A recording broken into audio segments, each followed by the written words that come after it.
భారతదేశ మాజీ ప్రధాని భారతరత్న రాజీవ్ గాంధీ 35వ వర్ధంతిని ఘనంగా నెల్లూరు స్థానిక ఇందిరా భవన్ నందు ఆయన చిత్రపటానికి పూలమాల వేసి జిల్లా కాంగ్రెస్ అధ్యక్షులు నారపరెడ్డి కిరణ్ కుమార్ రెడ్డి ఆధ్వర్యంలో నివాళులర్పించారు. ఈ సందర్భంగా మాట్లాడుతూ దేశాన్ని కమ్యూనికేషన్ సాంకేతిక పురోభివృద్ధికి బాటలు వేసిన మహనీయుడు రాజీవ్ గాంధీ అని, ఓటు వయసును 18 సంవత్సరాలకు తగ్గించి స్థానిక సంస్థల్లో మహిళలకు 33% రిజర్వేషన్ కల్పించిన మహనీయుడు, దేశం కోసం నిస్వార్థంగా పాటుపడిన రాజీవ్ గాంధీ తీవ్రవాదుల చేతిలో దేశం కోసం ప్రాణాలర్పించిన త్యాగమూర్తి అని కొనియాడారు. ఈ సందర్భంగా మాట్లాడుతూ దేశం ఆర్థిక సంక్షోభంలో కూరుకుపోయిందని, ప్రధాని విదేశాలలో జోకర్ లాగా కార్టూన్లు వేస్తున్నారని వాపోయారు. జిల్లాలో మద్యం ఏరులై పారుతుందని, మద్యం మీద నెలకు 8 కోట్ల దోపిడీ జరుగుతుందని, పాలకులు అధికారుల మీద మద్యం టార్గెట్లు విధించి ప్రభుత్వాన్ని నడుపుతున్నారని అన్నారు. కృష్ణా నికర జలాలలో నెల్లూరు రైతుల వాటా 0 అని, ఈ విషయమై వైసీపీ నోరు మెదపడం లేదని అన్నారు. ఈ కార్యక్రమంలో సిటీ అధ్యక్షుడు ఇర్ఫాన్, జిల్లా ఉపాధ్యక్షుడు బాల సుధాకర్, ప్రధాన కార్యదర్శి కె సంజయ్ కుమార్, మైనార్టీ నాయకులు అల్లావుద్దీన్, మల్లి కిషోర్, రూరల్ మల్లికార్జున్ రెడ్డి, బద్రి, కిషోర్ తదితరులు పాల్గొన్నారు. సంతోషం. ఈరోజు శ్రీశైలం రిజర్వాయర్లో 850 అడుగులు ఉంటేనే నీటి నిల్వ యొక్క ఎత్తు ఫుల్ ఎఫ్ఆర్ఎల్ లిమిట్ ప్రకారం ఉంటేనే మనకి గ్రావిటీ బేస్ మీద పోతిరెడ్డిపాడు హెడ్ రెగ్యులేటరీ కెపాసిటీ ద్వారా మనకి నీళ్లు సమస్యలకు రావడం జరుగుతుంది. ఈరోజు సరాసరిన శ్రీశైలం రిజర్వాయర్ లో 30 రోజులకు మించి కూడా ఆ లెవెల్ మెయింటైన్ కావట్లేదు. అదే 2023 లాంటి కరువు వచ్చినప్పుడైతే దాని పరిస్థితి మరింత దారుణంగా ఉందని జగన్మోహన్ రెడ్డి గారు ఈ యొక్క ఏదైతే ఇప్పుడు YSR Congress party Rayalaseema lift irrigation మీద రాద్ధాంతం చేస్తుందో, కనీసం అంతర్రాష్ట్ర నదీ జలాల పంపిణీ విషయంలో ఎటువంటి అనుమతులు లేకుండా, అదేవిధంగా ల్యాండ్ ఎక్విజిషన్ సంబంధించి కావచ్చు, ఫారెస్ట్ క్లియరెన్స్ కావచ్చు, ఇవేమి లేకుండానే టెండర్లు పిలిచి 1000 కోట్లు ఖర్చు పెట్టారు. ఈరోజు అవకాశం వచ్చింది. ఇటు వైఎస్ఆర్ కాంగ్రెస్ పార్టీని కానీ, అటు తెలుగుదేశం నాయకులను కానీ కాంగ్రెస్ పార్టీ పక్షాన ప్రశ్నిస్తున్నాం. ఎందుకంటే నీళ్లకు సంబంధించినంత వరకు ఈ రాష్ట్రానికి ఒక్క రాజశేఖర రెడ్డి గారు మాత్రమే ఈ రాష్ట్రంలో రైతుల గురించి ఆలోచించినటువంటి వ్యక్తి. పోతిరెడ్డిపాడు హెడ్ రెగ్యులేటరీ కెపాసిటీ 11,000 నుంచి 44,000 క్యూసెక్లకి ఆనాడు రాజశేఖర రెడ్డి గారు పెంచబట్టే ఈరోజు రాయలసీమకి నీళ్ళు వచ్చేటటువంటి అవకాశం ఏర్పడింది. కాబట్టి ఈరోజు కృష్ణా నది మీద తెలంగాణలో ప్రాజెక్టులకి ఎత్తిపోతల పథకానికి అనుమతి ఇస్తుంటే, రాయలసీమకు సంబంధించి రాయలసీమ లిఫ్ట్ ఇరిగేషన్ కి కేంద్రం మీద ఒత్తిడి తెచ్చి అనుమతులు తీసుకోవాల్సినటువంటి అవసరం ఉందని చెప్తున్నాం.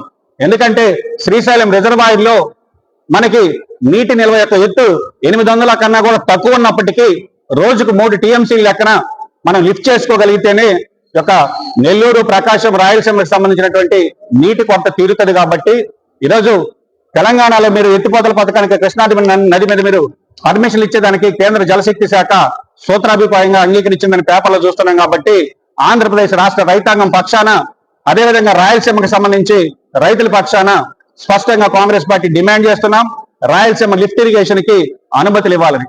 కాబట్టి ఈరోజు వైఎస్ఆర్ కాంగ్రెస్ పార్టీలో రాయలసీమ లిఫ్ట్ ఇరిగేషన్ సంబంధించి వాళ్ళు కేవలం ఏ అనుమతి లేకుండా ప్రాజెక్టు మొదలు పెట్టబట్టే ఈరోజు ఈ విధంగా తయారైంది. ఆ రోజు మనకి ఎంపీలు ఉన్నారు, 22 మంది ఎంపీలు పెట్టుకొని కేంద్రం మీద ఒత్తిడి తెచ్చి ఆ ప్రాజెక్టుకి అనుమతులు తీసుకొచ్చుంటే ఈరోజు ఆ పరిస్థితి ఉండేది కాదు. కాబట్టి ఈరోజు పోలవరం ప్రాజెక్టుకి సంబంధించి రాష్ట్రం విడిపోయినప్పుడు 100% దానికి సంబంధించినటువంటి నిధులను కేంద్రం భరించే విధంగా ఈరోజు ఆంధ్రప్రదేశ్ రాష్ట్ర విభజన చట్టంలో పెట్టినటువంటి పార్టీ కాంగ్రెస్ పార్టీ 100% నిధులు ఇస్తుంటే కూడా ఈరోజు ఇప్పటికీ ఆ ప్రాజెక్టు పూర్తిగాని పరిస్థితి. కాబట్టి ఈ రాష్ట్ర రైతాంగం పక్షాన కాంగ్రెస్ పార్టీ డిమాండ్ చేస్తుంది, ఏదైతే ఈ యొక్క ప్రాజెక్టు పెండింగ్ ప్రాజెక్టులు ఆనాడు రాజశేఖర రెడ్డి ప్రారంభించి ఇప్పటికీ పూర్తిగా ప్రాజెక్టులు అన్ని కూడా త్వరితగతిన పూర్తి చేయమని డిమాండ్ చేస్తున్నాం. కాబట్టి కాంగ్రెస్ ప్రభుత్వంలో మాత్రమే ఈ యొక్క రైతులకు సంబంధించి రాజశేఖర రెడ్డి గారు తీసుకున్న నిర్ణయాల వల్ల ఉపయోగం కలిగిందనేటటువంటి మాట వాస్తవం.